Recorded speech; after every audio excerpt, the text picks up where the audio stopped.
Hey guys, welcome back to my channel. So the title of this video, yeah, we know, water's wet, but I actually am going to be ranting in this video. This is something I am super passionate about. This video is going to be in regards to the huge fiasco between JK Rowling and the trans community. I'm putting that in quotation marks for a specific reason. I'll tell you why in a second. I wasn't originally going to do a video on this topic, but I am seeing a whole lot of BS on social media right now, and I feel like, damn it, let me just weigh in. And there's some things I need to get off of my chest. Not these though, they're too expensive.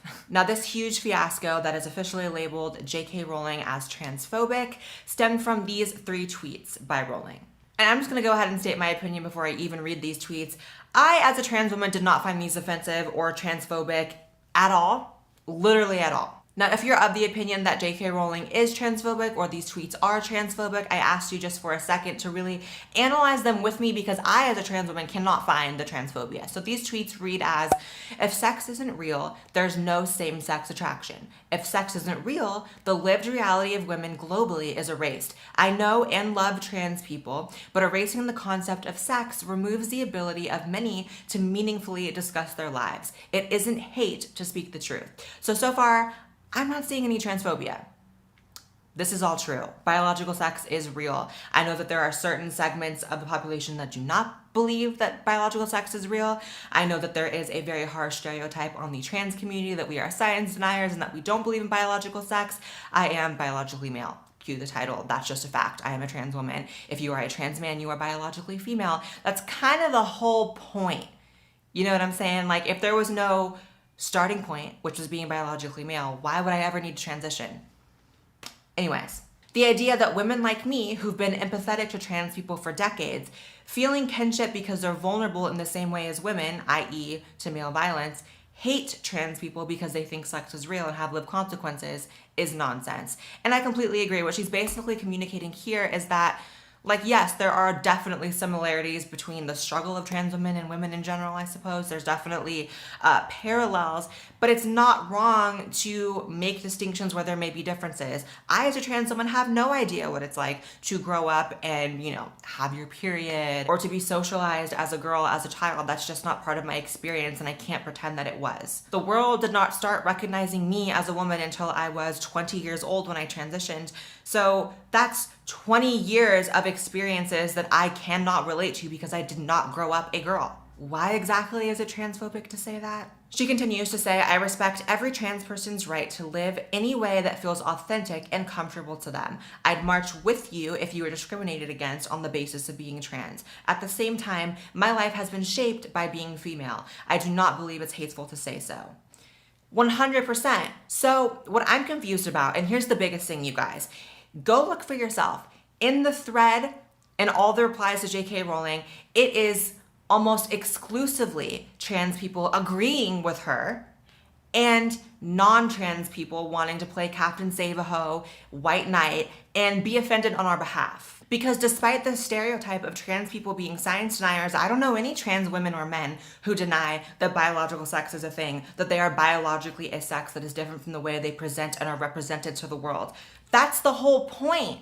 I do know, however, a whole lot of trans allies, right, who feel the opposite on behalf of us and think that's the right thing to do. George Takei is a really good example, attacking JK Rowling, saying, when you defend so-called biological sex, you sound scientifically ignorant and you elevate transphobia. How? When did believing that transgender people are valid mean denying science? How is the concept of biological sex ignorant? What are you talking about? The funniest part to me is that trans people do not agree with this. Mars, a prominent trans guy YouTuber, said, do us transsexuals a favor and sit this one out. You're embarrassing not only yourself, but us too. That was in response to George Takei. You have Buck Angel, who responded and got way more likes than George, by the way, saying, I disagree with you. I am a transsexual man. Transitioned from a woman to man 25 years ago. I am and will forever be a biological female. How is this so hard to understand? If I was not a biological female, then I would not be transsexual. bisexual. It's dangerous to discount biology. 100%. Why are you fighting this fight on our behalf and furthering and perpetuating this stereotype that we are science deniers? Y'all can choose to deny science, but don't do it on our behalf. You know, there's this stereotype that trans people just can't handle anything, that we're just so emotionally weak and we deny science and, you know, we're just perpetual victims. Honestly, I don't even think we did that. I don't even think we created that stereotype, because all the trans people I know are some of the strongest people I've ever met. They're people that have gone through a lot, people who have fought really hard to be themselves, and they're not offended by the concept of biological sex. They don't, you know, faint over people talking about biology. However, a lot of trans allies and celebrities who like to fight for us without ever asking us how we feel love to be offended by it. And you know, the narrative is that JK Rowling is just so hateful for talking about this and just such a hater and so bigoted. And then you have responses like this one from Ben O'Keefe responding saying, "This woman is complete scum. Shut the fuck up, you transphobic fuck. You don't know or love any trans people if you won't even acknowledge their existence.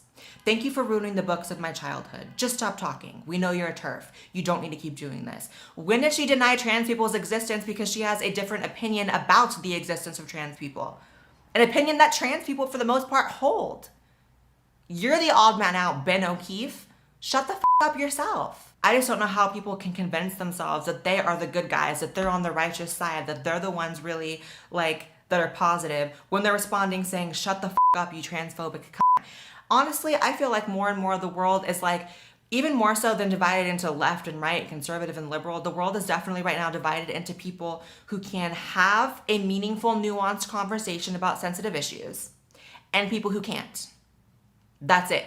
That's the division I see these days. And listen, I'm not gonna say that all trans people believe in the concept of biological sex and that there's no science denying trans people, because that's clearly not true. Clearly there are trans people who do feel that way. However, it's clearly not any type of consensus if underneath all these tweets of people calling JK Rowling transphobic are full of trans people disagreeing. So why is it that all these woke trans allies have convinced themselves that they know the one true narrative of being trans and they're gonna defend it, even at the expense of trans people who are saying, no, that's not actually the truth?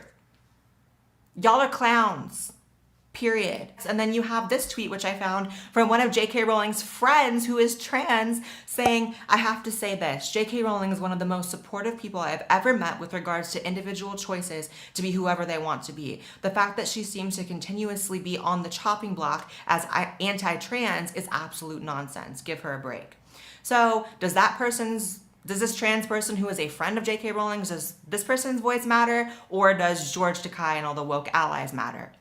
Which is it? The truth is there absolutely is a nuanced conversation to be had about the fact that yes, there are lots of parallels between trans women and biological women. It's not like I'd be in a room full of biological women and have nothing in common with them or be even the odd man out, like, no pun, I swear to God, no pun. Because the truth is I would be much more at home in a room full of women than I ever would a room full of men, obviously. However, there is room for intelligent, reasonable people to have a nuanced conversation about how there are clearly differences too. There are clearly issues that biological women face that trans women will never face, and vice versa.